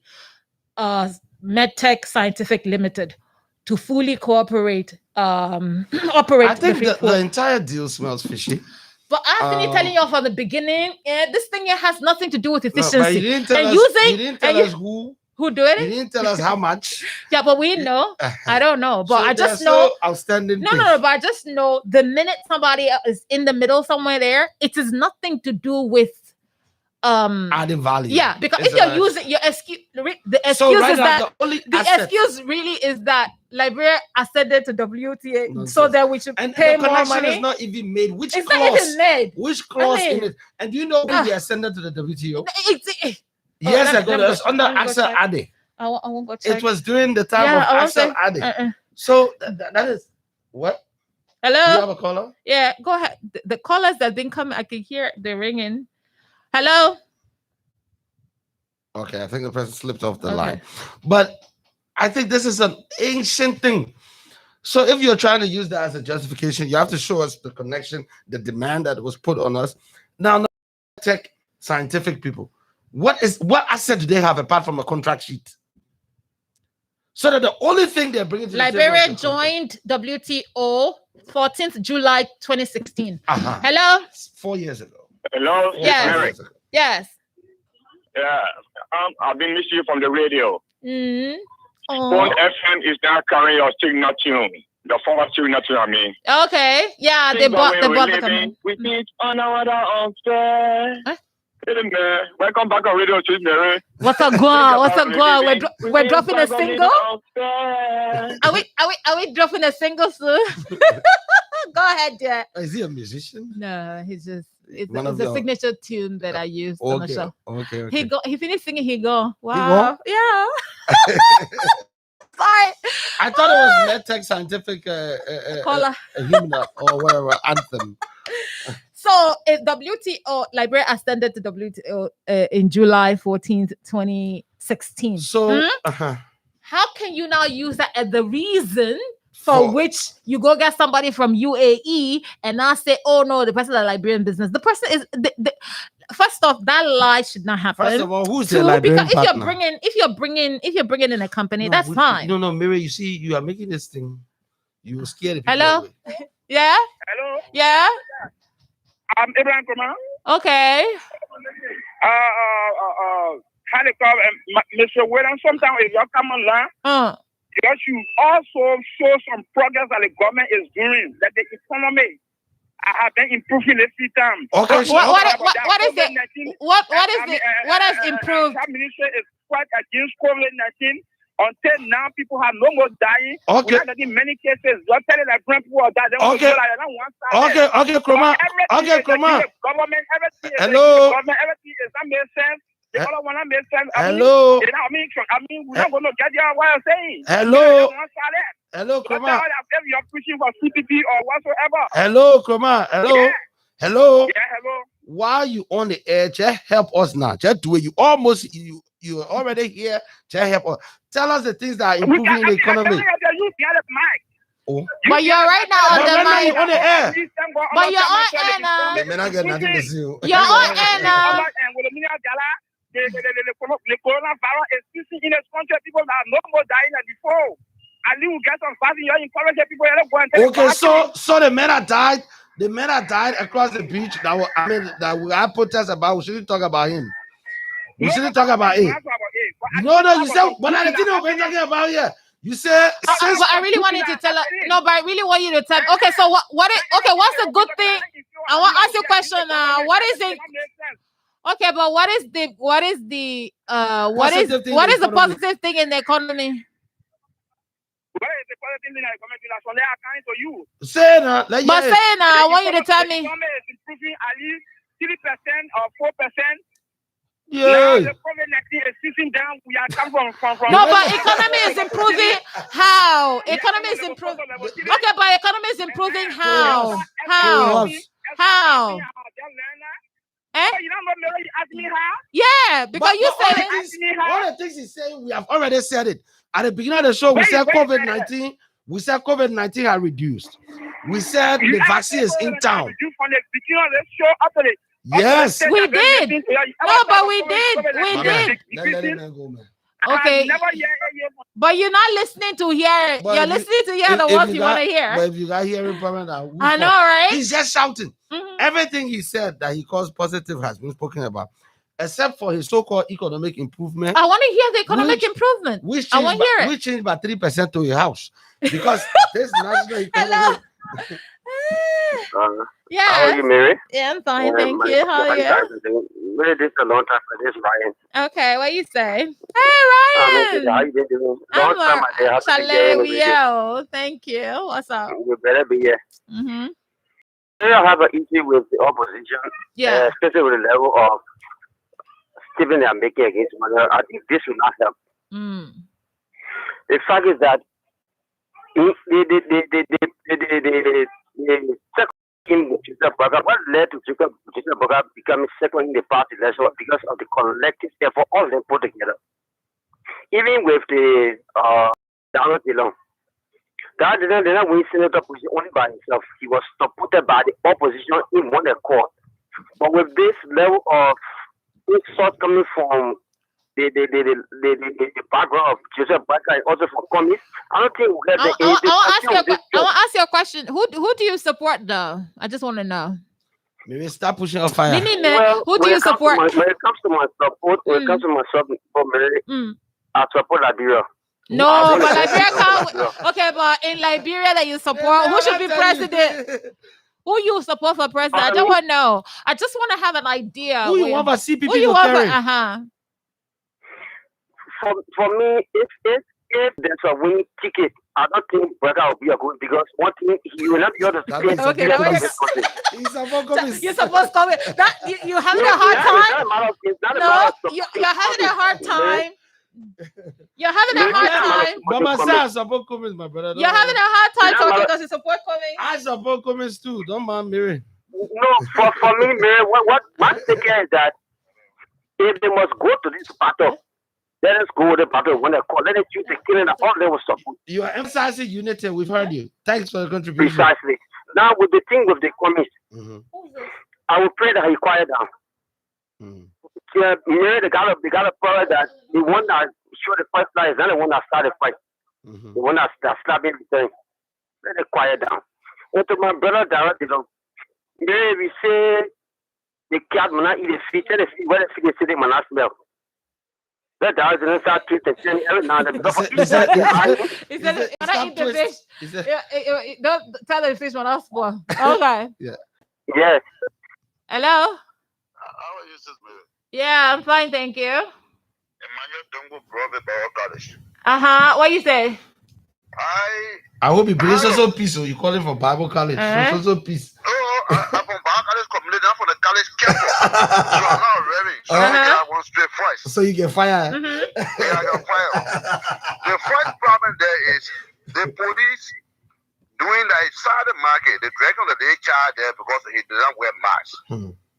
I was still encountered yesterday. I went to the supermarket. I stopped there to pick up something. My mask fell from my chain because I wanted to talk to somebody on the phone. I took the mask, dropped.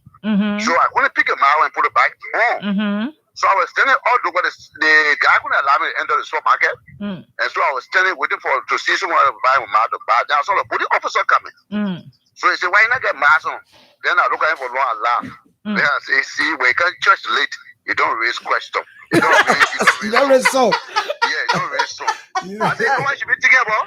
The truck that you're okay, go think about it and just let me stay. Right. I should be standing here, not standing because I'm standing. Get the mask ready for you, grab on the floor, I get to back to my mom. And he left. And he's saying this.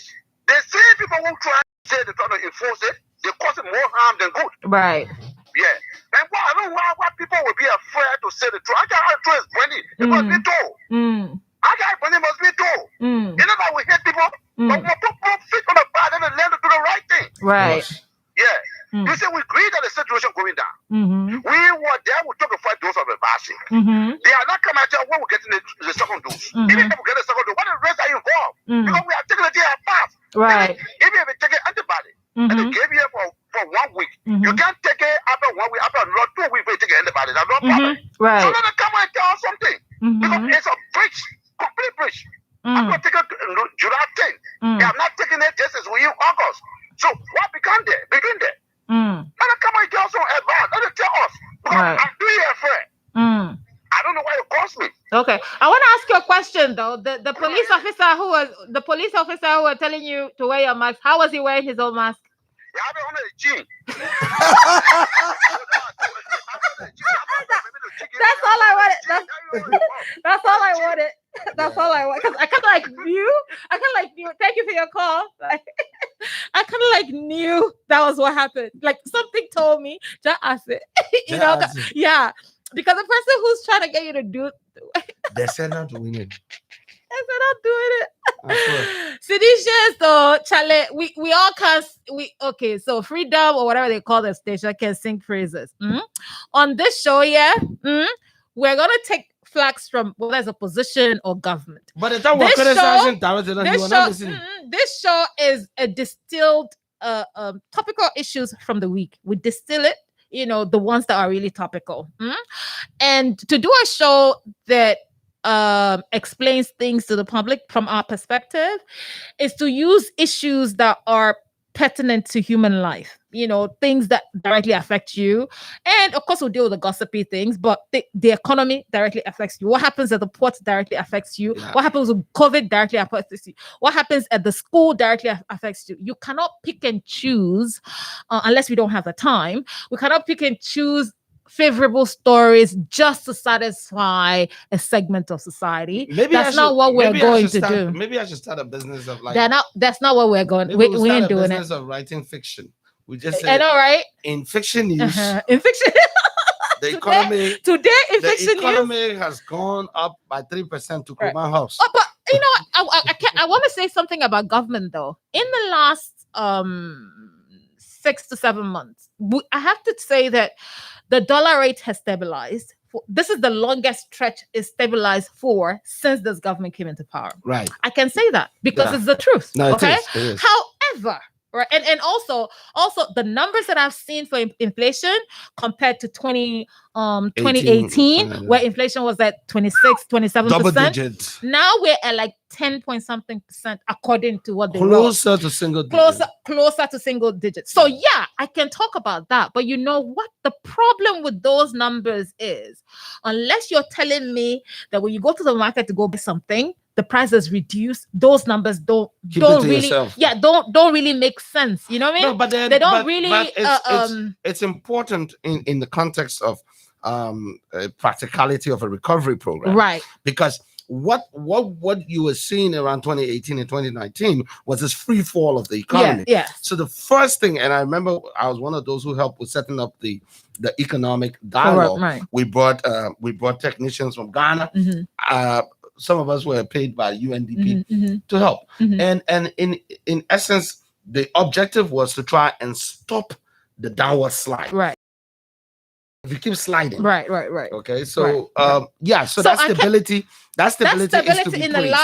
the last 6 to 7 months. Yeah, exchange rate is high but stable. It's stable. Yeah. So it's been at 170, which is good for 170, what? 172, 175 within that. Yeah. Instead of where it was at 100, 100 and then 180. Yeah. In one fell swoop. It could even be, as a matter of fact, it was like Banjo, like any other place you go, the number would be different because you never know what was going to be the next day.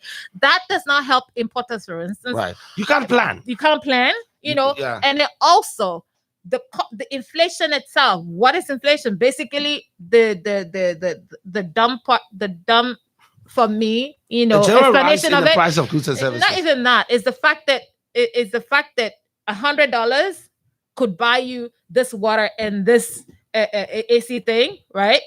Then when inflation is high, the same $100 can only buy you one of these things. Basically, that is what inflation does in the market. That is the dumbed down version that I can understand. You need more to get the same thing. You need more inflation that's based on demand pool, right? Yeah. And the difference between the 2018 and the inflation that we're having now today is that the inflation of 2018 was based on printing money.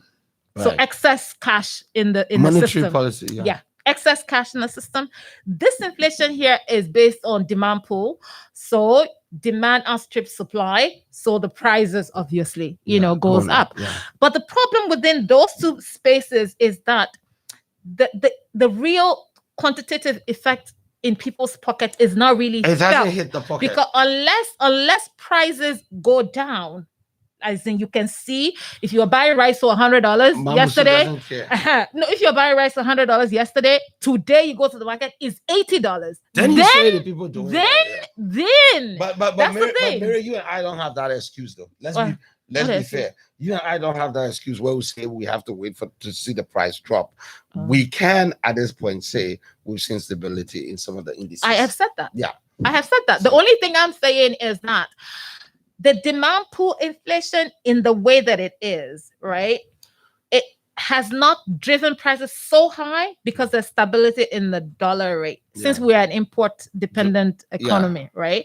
But the problem is prices are not going down either. Yeah, that's so when you maintain a certain high, prices, when it's kind of like up there and it never comes down, the people don't feel the impact of these other strategies that you have. And it's the bread and butter issue that determines elections, that determine. So, Sidisha, I hope you're happy. And I talked about the vaccine, right? I said, they're bringing in vaccine. I don't want to talk about it, right? I don't want to.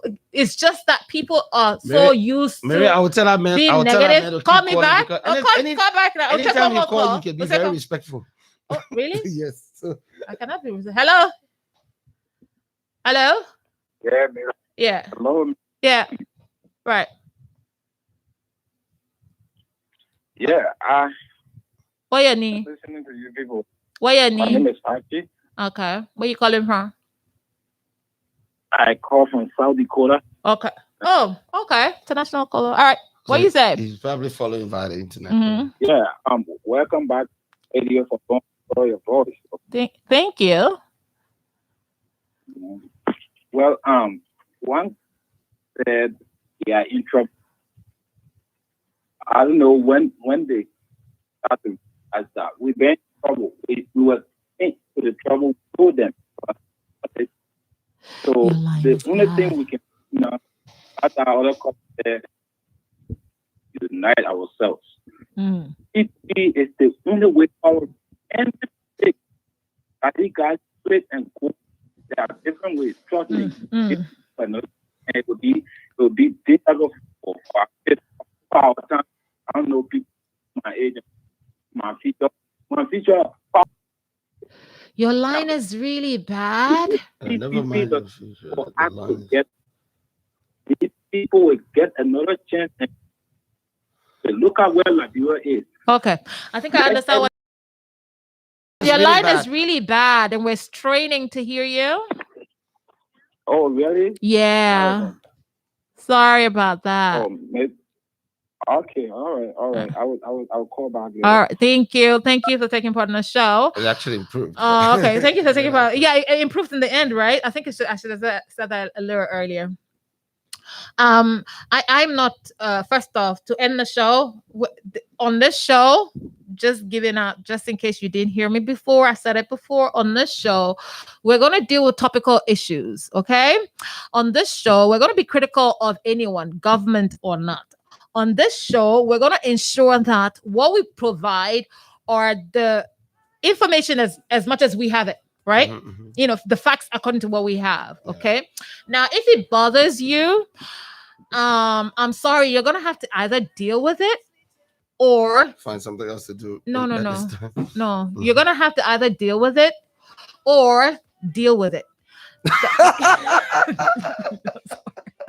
You're going to either deal with it or deal with it. On that note, we've come to the end. Our friend here. Who? Julius. Yeah, Julius. Hi, Julius. I want to thank the engineer. Julius, thanks for guiding us through the show this today. Is it afternoon yet? No, 11 o'clock. Wait, it's 11 o'clock. What do you call it? It's 11:58. Yeah, but what do you call it? It's not yet it's noon. Almost afternoon. No, but it's not yet. Almost afternoon. Yeah, no, but it's not so yet. So you say good almost afternoon. Oh, okay. So we won't go. What you say? Well, I mean, I'm just saying that at the end of the day, we need the press. We in the opposition need to also practice what we preach. We are the loudest voices when it comes to calling on people to be tolerant. And when the reportage is negative against government, and when it's negative against us, when it's factual, we must accept it. If the media or anyone in the media publish falsehood, I'll be one of the first to call them out. Thanks for being there. Right. It's been lovely being here. We'll see you again next week. Okay. On the Saturday show. Great. My name is Mary Williams. See you guys next week. Y'all have a nice weekend. Saturday show will be back 10 o'clock. Have a nice weekend. Bye-bye. I can't keep myself. I can't keep myself. Allow me to flex. This life I can't keep myself. I can't keep myself. I can't keep myself.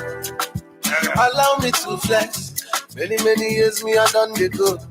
Rock the mic, me I rock the show. Many hit songs when I go. Still them go say me I know they try. I see them complain of Kanye West. In speaking mind the people best. Everybody wants to be the best, but the world can do without the best. Aqua can sing in Jehovah.